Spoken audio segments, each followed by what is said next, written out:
Company की दादागिरी नहीं चलेगी। मेरा गांव स्वस्थ गांव, मेरा गांव स्वस्थ गांव, कंपनी की दादागिरी नहीं चलेगी। નમસ્કાર દર્શક મિત્રો, સ્વતંત્ર સમાચારમાં આપનું હાર્દિક સ્વાગત છે। મિત્રો, ખાસ કરી પશુપાલન અને ખેતી ઉપર નિર્ધારિત આ ગામ અંજાર તાલુકાનું મોડવદર। વાત કરવામાં આવે કે કંપની આવશે એટલે વિકાસ થશે। વિકાસની પરિભાષા શું છે એ તમે ગામમાં પ્રવેશો એટલે જ ખબર પડે। ખરેખર તો વિકાસ થયો હોય તો સુવર્ણ પત્રિકામાં આપણે એક મોહર અહીંયા લગાડવામાં આવે ગામ ઉપર કે અમારા ગામનો ખરેખર વિકાસ થયો છે। પરંતુ તમે આવશો એટલે તમને કોઈ જગ્યાએ પાકા રોડ રસ્તા જોવા નહીં મળે। એક ટાઈમમાં ગામનું નામ મોડોદર રાખવામાં આવ્યું હતું, અહીંયા મોરની સંખ્યા ઘણી હતી એટલે, પરંતુ આજે તમને આ ગામમાં મોર પણ જોવા નહીં મળે। અને બે કંપની એટલે કે ફેક્ટરી અહીંયા ધમધમી રહી છે, લોકોને રોજગાર મળે અને શિક્ષણ સારું થાય એના માટે ગ્રાન્ટ પણ કંપની દ્વારા ફાળવવામાં આવવી જોઈએ। પરંતુ શું છે, CSR અથવા તો જ્યારે ભાઈ દ્વારા હમણાં જ જણાવવામાં આવ્યું કે જ્યારે પબ્લિક હિયરિંગ હોતી હોય છે જીપીસીબીની, ત્યારે ખૂબ ઊંચી જગ્યાએ જીપીસીબીના અધિકારી અને પ્રાંત અધિકારીને બેસાડવામાં આવતા હોય છે।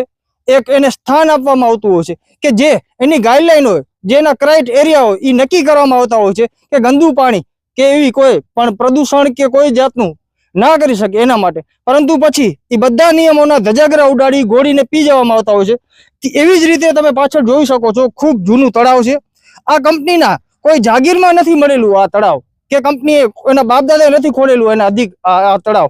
તેમ છતાં અહીંયા વર્ષોથી આ તળાવમાં પાણી છોડવામાં આવી રહ્યું છે। ત્યારે આપણા અધિકારીઓ, જે ચૂંટાયેલા પદાધિકારીઓ, એને કોઈ જાતની કઈ પડી નથી।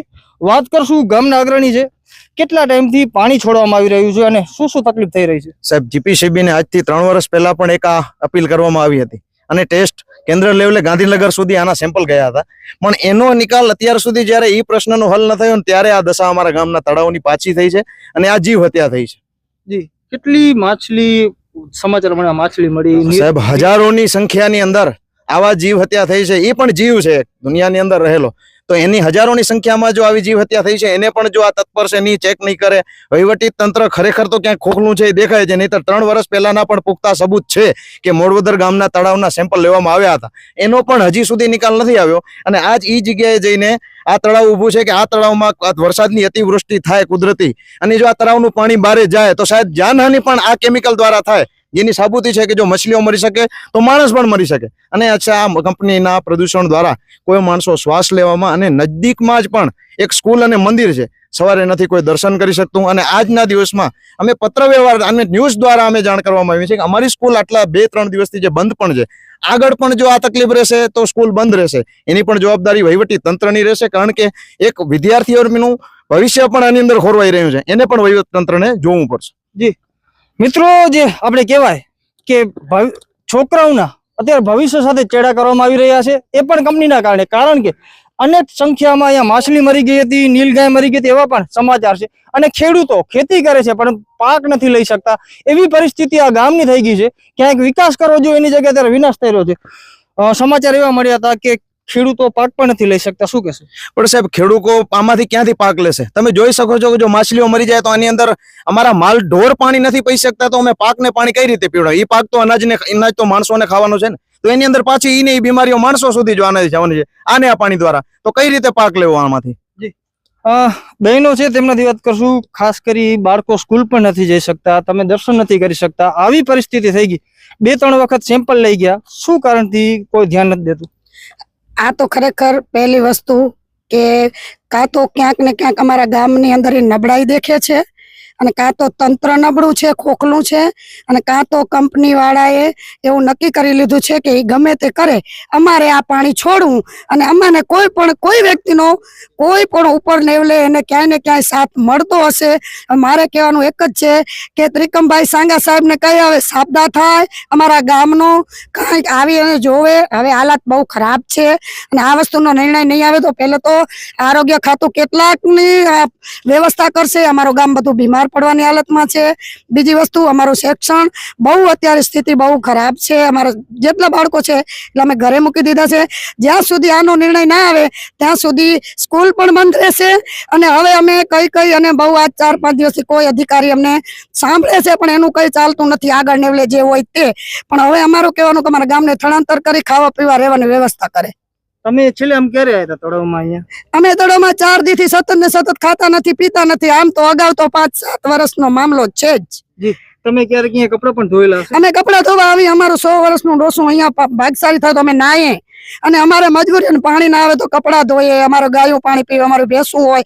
અને અમે આ તળાવની અંદર સમંદર એવો સરોવર સમંદર જેવો દેખાતું એવું સ્વસ્થ તળાવ અમને જોવે છે, અને એ લોકોએ એટલું બગાડ્યું છે.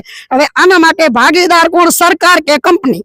જી, અત્યારે તો પૂરું કરી નાખ્યું તળાવ. પૂરેપૂરું તળાવનું પૂરું થઈ ગયું, નાશ વારી નાખ્યો છે.